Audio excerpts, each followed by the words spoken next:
ऐसा भी बिल्कुल जरूरी नहीं है कि जब घटना हो तभी सरकार जागे और 5 दिन में सब तहस नहस करके बंद कर दे और उसका छठे दिन से फिर टेबल के नीचे रिश्वत लेनी शुरू हो जाए और फिर सारे काम हो जाए। तो मैं बिहार सरकार को खुल के यहां से चेतावनी भी दे रहा हूं, अगर ऐसी घटना वहां घटित होगी ना तो वहां संख्या सैकड़ों में नहीं होगी, ये ध्यान रखिए। पतली पतली गलियों में ऐसी ऐसी छोटी छोटी बिल्डिंगें बनी हैं जहां हजारों बच्चे बैठ रहे हैं। 12वीं मंजिल में आग लगी है और जो फायर फाइटर्स हैं उनका चौथी 5वीं मंजिल से ऊपर तो पानी का प्रेशर ही नहीं पहुंच पा रहा है। मेरे दोस्तों, कब तक सुलगती रहेगी ये आगे? कब तक जिंदा जलते रहेंगे हमारे मासूम बच्चे? कभी ना कभी तो हमें आवाज उठानी होगी।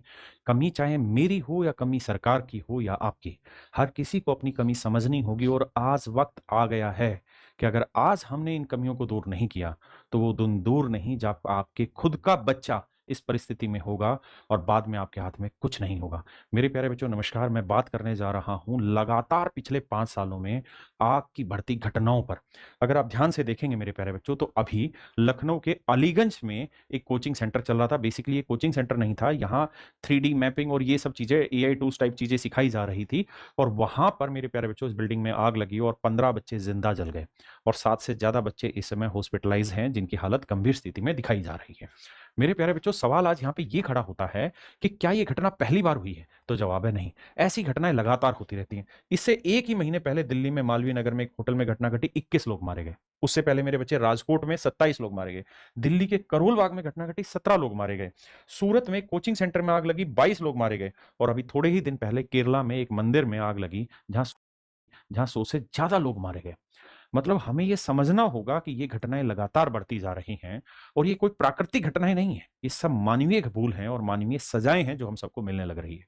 तो मेरे बच्चों, आज की वीडियो में हम इन्हीं बातों पर चर्चा करेंगे कि ये आग क्यों लग रही है, इसके मुख्य कारण क्या है, क्या इसमें केवल सरकार की गलती है या हम सब लोग भी खुद इसमें शामिल हैं, हम इसमें कैसे बचाव के उपाय अपना सकते हैं, हम अपने बच्चों को कौन कौन सी शिक्षा दे सकते हैं ऐसे मामलों में कि जब ऐसी परिस्थिति उनके साथ हो तो वो अपने आप को जिंदा बचा सके। और मेरे बच्चे, इसका मतलब ये नहीं कि मैं खुद की जिम्मेदारी से बच रहा हूं। हमारे खुद के कोचिंग सेंटर बहुत सारी जगह पे सील कर दिए गए कल के दिन में ही, और हमें उसमें कोई अफसोस नहीं। हम सरकार से खुल के कह रहे हैं कि आप जितने भी कोचिंग सेंटर्स हैं, ऑलमोस्ट हर एक कोचिंग सेंटर में फायर ऑडिट कराइए। और अगर कोई फुलफिल नहीं करता उन नियमों को तो बिल्कुल नंगे हाथ आप उनको साथ के साथ सील करिए। देखिए, काम धंधा अलग चीज है, लेकिन किसी की जिंदगी के साथ खिलवाड़ नहीं किया जा सकता। मैं कुछ दिन पहले बिहार गया, मैंने बिहार में कोचिंग सेंटरों की हालत देखी। अगर वहां खुदा न खास्ते किसी दिन कोई काम हो गया तो ये संख्या 15, 20, 100 में नहीं होगी और कम से कम संख्या हजारों में जाएगी। इसलिए बिहार सरकार से भी ये विनती है कि बहुत सख्ती से कदम उठाए जाएं, इतने सख्त कदम उठाए जाएं कि एक मिसाल बने और जरूरी है आने वाले बच्चों की जिंदगियों को बचाने के लिए।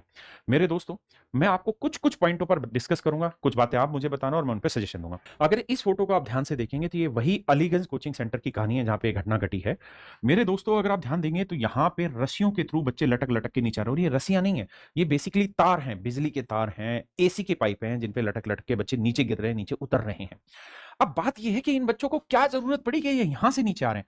ऐसा भी तो हो सकता था कि ये बच्चे यहां जीने से नीचे आते, लेकिन नहीं आ पा रहे। उसके पीछे का कारण क्या है कि कुल मिला के जीना अगर आप देखेंगे ना ध्यान से मेरे दोस्त, जीने को अगर आप ध्यान से देखेंगे तो सच मायने में ये जीना है, सिर्फ 2.5 फीट चौड़ा जीना है। और इस 2.5 फीट चौड़े जीने से बाहर क्यों नहीं निकल पा रहे हैं? वही घटना आपको यहां देखने को मिलेगी कि मेरे प्यारे बच्चों, इस जीने पे चारों तरफ AC लगे हुए हैं, चारों तरफ AC के आउटर लगे हुए हैं। जब ये AC के आउटर ब्लास्ट हो रहे हैं, यहां से धुआं आ रहे हैं, तो लोग बाहर कैसे निकले?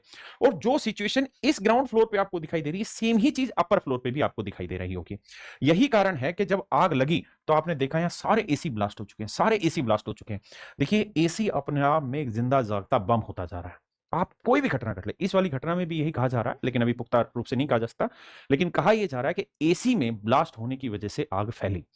मेरे दोस्तों, इससे पहले जितनी घटनाएं आप देखेंगे, लगभग अधिकतर घटनाओं में AC ब्लास्ट एक मुख्य कारण उभर कर आ रहा है। ऐसा क्या कारण है कि AC में इतने ब्लास्ट होने लग रहे हैं? देखिए यार, आज से 10 साल पहले AC की जो क्वालिटी होती थी वो बहुत बेहतर होती थी। आज वो क्वालिटी घट गई है।